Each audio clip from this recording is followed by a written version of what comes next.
Hello, Judge. Today, the freeway proposition arguments on this debate are 1. Technocrats are far more better and more effective in creating criminal justice policy. 2. How it gets societal trust better. And 3. How criminal justice policy being decided by experts is criminally just based on objective ground. The three main opposition arguments are 1. Politicians create better representative policies. 2. It's better to ensure public trust and buy-in. And 3. How democracy has a right to decide criminal justice policy. I will start my speech in 3, 2, 1. Justice is intertwined with morality to the point that it is inseparable. The question of community policing versus prison time, rehabilitation versus retribution. These are deeply subjective concerns that only society has the right to decide. Two main clashes in the debate. The first one is, what is the true nature of justice? The second one being democratic legitimacy and public trust and how it's going to be undermined. Moving on to the first main clash of this debate, what is the true nature of justice? Firstly, on characterization and some meta weighing. Why does this matter, right? Proposition frames justice as a technical problem to be solved, to reduce crime, to manage prisons, and to optimize efficiency. However, on opposition, we reframe justice as a moral and social institution by reflecting the values, lived experiences, and evolving standards of the people it governs.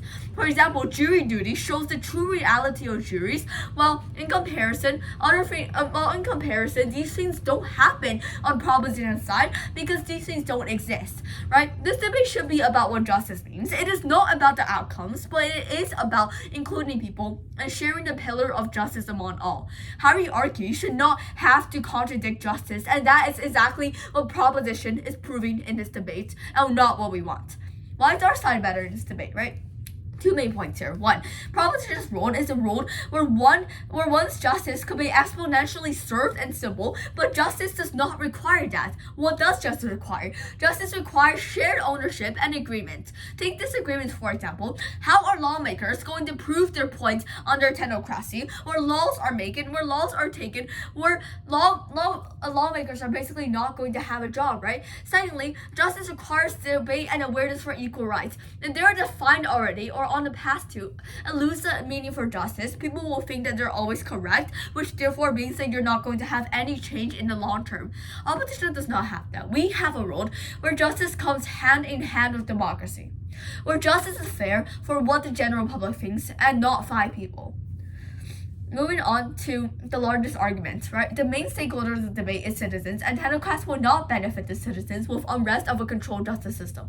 On the opposition, our citizens instead feel safe to express their ideas through justice and through franchise. In comparison here, right? On proposition, they have a very long-term harm because they're not able to change their policies, nor will technocrats actually truly evolve as fast as the criminal justice system. And when society has outdated rules, it also means that people are oppressed and not afraid to speak their opinions, which therefore means that you're not having democracy. You're going to get undermined, and this is what I'm going to talk about later in my second clash. On proposition, however, our harms are more needed. On opposition, our harms are more met because we have a short-term inefficiency. But however, on the long-term side, we're able to evolve society with the criminal justice system.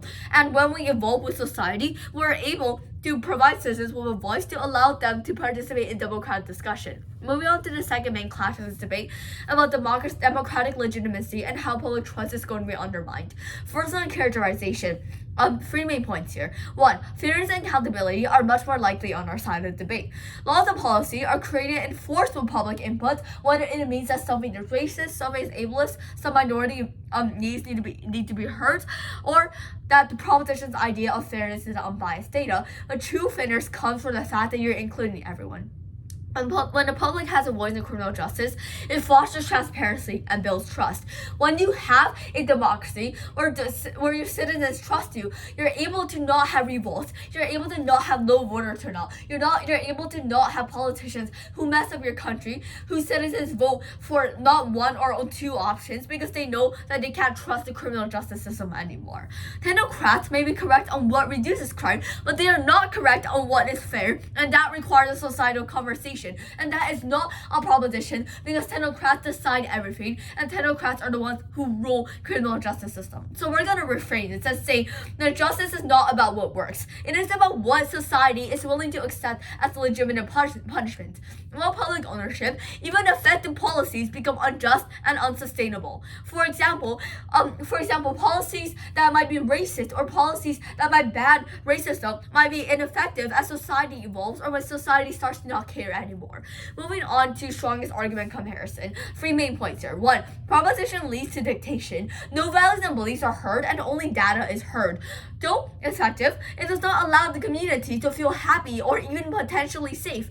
Well, finally, on our side, we prioritize the protection of individual rights and liberty, ensuring that everyone is treated fairly. We know we have been able to push this on our debate for the whole debate, how individual rights are so important, how you should probably vote for a side where citizens are able to have a voice, are able to vote, are able to stand for something without being feeling oppressed by some rules or some constitution. Why is our side better, right? Criminal justice especially must be shaped by lived experience, empathy, and deliberate moral disagreement, and not just sanitized spreadsheets. 2. What about meaningful living, right? Why will citizens feel an incentive to live anymore if technocrats decide all the rules? Do they feel any freedom? Do they find any freedom? Because these rules are not like laws. These rules are rules that allow people to lose jobs instead of have freedom to debate on. Secondly, technocratic rule could exclude activists, reformers, or community leaders, as said before. Moving on to the largest arguments, right? By allowing technocrats to undermine public trust, it gives the image that the public has to follow these criminal justice laws, which in reality they might be unethical. 2. Criminal justice is easily debated and changed and is based on the lawyers and judges to decide. Moral and ethical impacts are also there. Not technocrats who cater to individual cases, right? Because individual cases obviously still matter. Finally, a democracy or democratically reformed criminal justice system can contribute to a more than just society by ensuring that the laws and policies reflect the values and concerns of the community rather than being based on political expediency of the interests of specific groups. Finally, what is the impact here, right? Rioting and turnover is much more likely on proposition. This is a sign of a failed democracy. This is a sign that one cannot sustain a democracy with a technocratic society because people aren't able to have a voice. When people don't have a voice, they resort to alternatives such as rioting. So, Judge, what will we be able to prove to this debate? We'll be able to prove how on proposition it causes moral decay, but on opposition, we've proven why citizens need a voice and why the criminal justice policy is so important to not be ran by technocrats. For those reasons, justice can only be achieved in the hands of the public. Thank you.